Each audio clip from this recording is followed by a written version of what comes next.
सीताराम सीकसरिया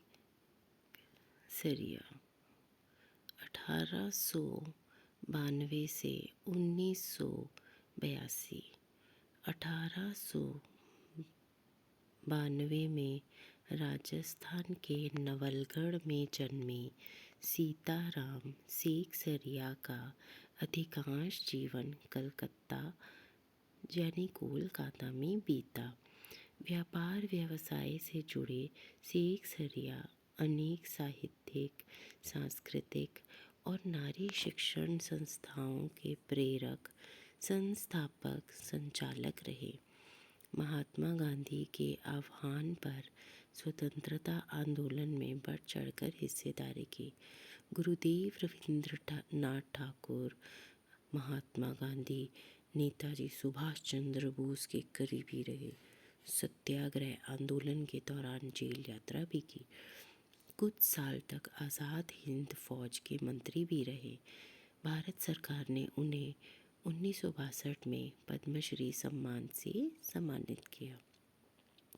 सीताराम सीकसरिया को विद्यालय शिक्षा पाने का अवसर नहीं मिला। स्वाध्याय से ही पढ़ना लिखना सीखा।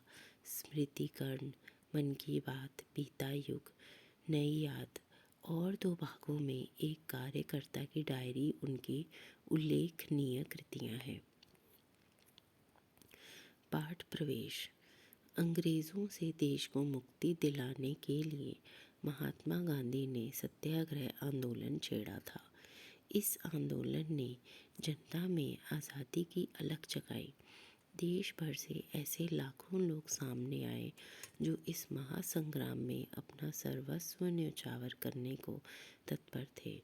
26 जनवरी 1930 को गुलाम भारत में पहली बार स्वतंत्रता दिवस मनाया गया था। यह सिलसिला आगे भी जारी रहा। आज़ादी के 2.5 साल बाद 1950 में यही दिन हमारे अपने गणतंत्र के लागू होने का दिन भी बना। प्रस्तुत पाठ के लेखक सीताराम सीकसरिया आज़ादी की कामना करने वाले उन्हीं अनंत लोगों में से एक थे। वे दिन प्रतिदिन जो भी देखते, सुनते और महसूस करते थे उसे अपनी निजी डायरी में दर्ज कर लेते थे। यह क्रम कई वर्षों तक चला। इस पाठ में उनकी डायरी का 26 जनवरी 1931 का लेखा जोखा है। नेताजी सुभाष चंद्र बोस और स्वयं लेखक सहित कलकत्ता के लोगों ने देश का दूसरा स्वतंत्रता दिवस किस जोश खरोश से मनाया। अंग्रेज़ प्रशासकों ने इसे उनका अपराध मानते हुए उन पर और विशेषकर महिला कार्यकर्ताओं पर कैसे कैसे जुल्म ढाए। यही सब इस पाठ में वर्णित है। यह पाठ हमारे क्रांतिकारियों की कुर्बानी की याद तो दिलाता ही है, साथ ही यह भी उजागर करता है कि एक संगठित समाज कृत संकल्प हो तो ऐसा कुछ भी नहीं जो वह कर ना सके। डायरी का एक पन्ना 26 जनवरी 1931। 26 जनवरी, आज का दिन तो अमर दिन है। आज के दिन सारे हिंदुस्तान में स्वतंत्रता दिवस मनाया गया था और इस वर्ष भी उसकी पुनरावृत्ति थी, जिसके लिए काफ़ी तैयारियां पहले से की गई थी। गत वर्ष अपना हिस्सा बहुत साधारण था। इस वर्ष जितना अपने दे सकते थे दिया था। केवल प्रचार में 2000 रुपया खर्च किया गया था। सारे काम का भार अपने समझते थे अपने ऊपर है और इसी तरह जो कार्यकर्ता थे उनके घर जा जाकर समझाया था। बड़े बाजार के प्राय मकानों पर राष्ट्रीय झंडा फहरा रहा था और कई मकान तो ऐसे सजाए गए थे कि ऐसा मालूम होता था कि मानो स्वतंत्रता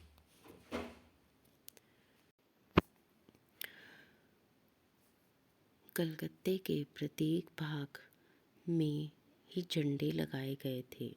जिस रास्ते से मनुष्य जाते थे उसी रास्ते में उत्साह और नवीनता मालूम होती थी। लोगों का कहना था कि ऐसी सजावट पहले नहीं हुई। पुलिस भी अपनी पूरी ताकत से शहर में गश्त देकर प्रदर्शन कर रही थी। मोटर लॉरियों में गोरखे तथा सार्जेंट प्रत्येक मोड़ पर तैनात थे। कितनी ही लारियां शहर में घुमाई जा रही थी। घुड़सवारों का प्रबंध था। कहीं भी ट्रैफिक पुलिस नहीं थी। सारी पुलिस को इस काम में लगाया गया था। बड़े बड़े पार्कों तथा मैदानों को पुलिस ने सवेरे ही घेर लिया था। मॉन्यूमेंट के नीचे जहाँ शाम को सभा होने वाली थी, उस जगह को तो भोर में 6 बजे से ही पुलिस ने बड़ी संख्या में घेर लिया था। पर तब भी कई जगह तो भोर में ही झंडा फहराया गया। श्रद्धानंद पार्क में बंगाल प्रांतीयों विद्यार्थी संघ के मंत्री अविनाश बाबू ने झंडा गाड़ा तो पुलिस ने उनको पकड़ लिया तथा लोगों को मारा या हटा दिया। तारा सुंदरी पार्क में बड़ा बाजार कांग्रेस कमेटी के युद्ध मंत्री हरीश चंद्र सिंह झंडा फहराने गए, पर वे भीतर न जा सके। वहाँ पर काफ़ी मारपीट हुई और 2-4 आदमियों के सिर फट गए। गुजराती सेविका संघ की ओर से जुलूस निकला जिसमें बहुत सी लड़कियाँ थीं। उनको गिरफ्तार कर लिया। 11 बजे मारवाड़ी बालिका विद्यालय की लड़कियों ने अपने विद्यालय में झंडोत्सव मनाया। जानकी देवी, मदालसा बजाज नारायण आदि भी गई थी। लड़कियों को उत्सव का क्या मतलब है समझाया गया। एक बार मोटर में बैठकर सब तरफ घूमकर देखा तो बहुत अच्छा मालूम हो रहा था। जगह जगह फ़ोटो उतर रहे थे। अपने भी फ़ोटो का काफ़ी प्रबंध किया था। 2-3 बजे कई आदमियों को पकड़ लिया गया, जिसमें मुख्य पूर्णोदास और पुरुषोत्तम राय थे। सुभाष बाबू के जुलूस का भार पूर्णोदास पर था। यह प्रबंध कर चुका था। स्त्री समाज अपनी तैयारी में लगा था। जगह जगह से स्त्रियां अपना जुलूस निकालने की तथा ठीक स्थान पर पहुंचने की कोशिश कर रही थी।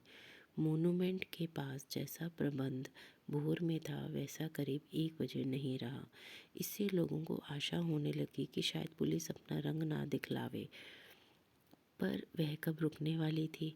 3 बजे से ही मैदान में हजारों आदमियों की भीड़ होने लगी और लोग टोलियां बना बनाकर मैदान में घूमने लगे।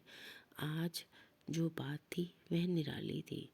जब से कानून भंग का काम शुरू हुआ है, तब से आज तक इतनी बड़ी सभा ऐसे मैदान में नहीं की गई थी। और यह सभा तो कहना चाहिए कि ओपन लड़ाई थी। पुलिस कमिश्नर का नोटिस निकल चुका था कि अमुक अमुक धारा के अनुसार कोई सभा नहीं हो सकती।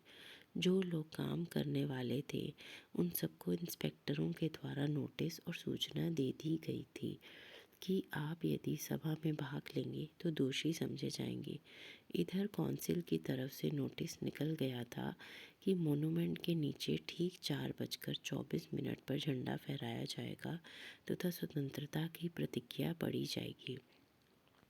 सर्वसाधारण की उपस्थिति होनी चाहिए। खुला चैलेंज देकर ऐसी सभा पहले नहीं की गई थी।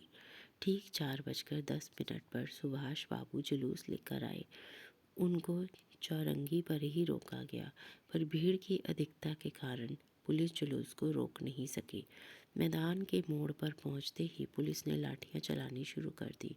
बहुत आदमी घायल हुए। सुभाष बाबू पर भी लाठियां पड़ी। सुभाष बाबू बहुत ज़ोरों से वंदे मातरम बोल रहे थे।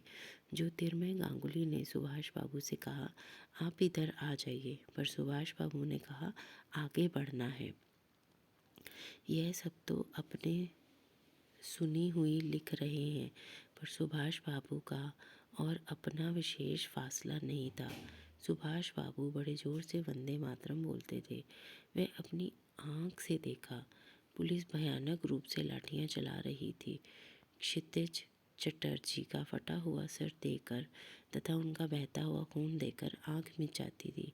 इधर यह हालत हो रही थी कि उधर स्त्रियां मॉन्यूमेंट की सीढ़ियों पर चढ़ झंडा फहरा रही थी और घोषणा पढ़ रही थी।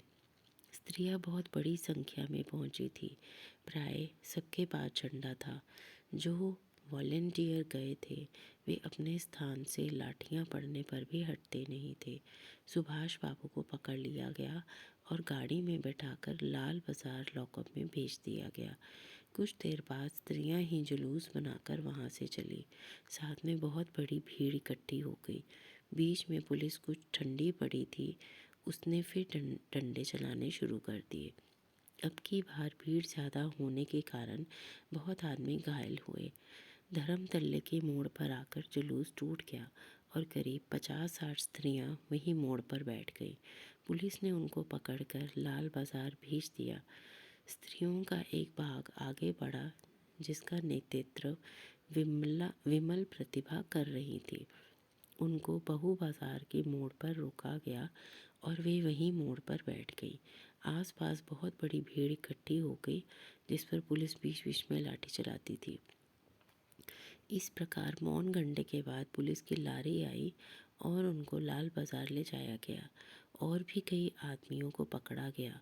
बृजलाल गोयनका, जो कई दिन से अपने साथ काम कर रहा था और दमदम जेल में भी अपने साथ था, पकड़ा गया। पहले तो वह झंडा लेकर वंदे मातरम बोलता हुआ मोनूमेंट की ओर इतनी ज़ोर से दौड़ा कि अपने आप गिर पड़ा और उसे एक अंग्रेज़ी घुड़सवार ने लाठी मारी। फिर पकड़कर कुछ दूर ले जाने के बाद छोड़ दिया। इस पर वह स्त्रियों के जुलूस में शामिल हो गया और वहाँ पर भी उसको छोड़ दिया। तब वह 200 आदमियों का जुलूस बनाकर लाल बाजार गया और वहाँ पर गिरफ्तार हो गया। मदालसा भी पकड़ी गई थी। उससे मालूम हुआ कि उसको थाने में भी मारा था। सब मिलाकर 105 स्त्रियां पकड़ी गई थी। बाद में रात को 9 बजे सबको छोड़ दिया गया। कलकत्ता में आज तक इतनी स्त्रियां एक साथ गिरफ्तार नहीं की गई थी। करीब 8 बजे खादी भंडार आए तो कांग्रेस ऑफिस से फ़ोन आया कि यहाँ बहुत आदमी चोट खाकर आए हैं और कई की हालत संगीन है, उनके लिए गाड़ी चाहिए। जानकी देवी के साथ वहाँ गए बहुत लोगों को चोट लगी हुई थी। डॉक्टर दास गुप्ता उनकी देख रेख तथा फ़ोटो उतरवा रहे थे। उस समय तक आदमी वहाँ आ चुके थे। बाद में 103 तक आ पहुँचे। अस्पताल गए लोगों को देखने से मालूम हुआ कि 160 आदमी तो अस्पतालों में पहुँचे और जो लोग घरों में चले गए वे अलग हैं। इस प्रकार 200 घायल जरूर हुए हैं। पकड़े गए आदमियों की संख्या का पता नहीं चला, पर लाल बाजार के लॉकअप में स्त्रियों की संख्या 105 थी। आज तो जो कुछ हुआ वह अपूर्व हुआ है। बंगाल के नाम पर या कलकत्ता के नाम पर कलंक था कि यहाँ काम नहीं हो रहा है, पर आज बहुत अंश में धुल गया और लोग सोचने लग गए कि यहाँ भी बहुत सा काम हो सकता है। धन्यवाद।